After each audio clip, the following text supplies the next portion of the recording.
এসে সারাদিন গরু বানানোর শেষে ওনারা যে গোস্তগুলা পায় এগুলা কাইটটা বিক্রি করে দিচ্ছে। ওনারা কারো কাছ থেকে চায় আনে নাই, ওনারা নিজেরা যে কাজ কইরা যে গোস্তগুলা পাইছে কয়েকজনে মিললা এগুলাই কাইটটা করতে বিক্রি করতেছে। ওদিকে দেখেন অনেক লোকই কিনতে আসছে, অনেক লোক বিক্রি করতে আইছে, অনেক লোক এটাইকা ডুইকে বিক্রি করতেছে।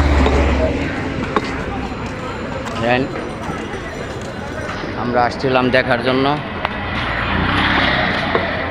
যে বইরা দেখি যারা যারা গোস্ত কিনবেন, যারা আছেন ফার্ম গেট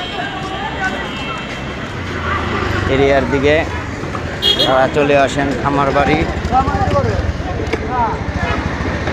তেজকনি বাজার, খামারবাড়ি এনজিও রোড।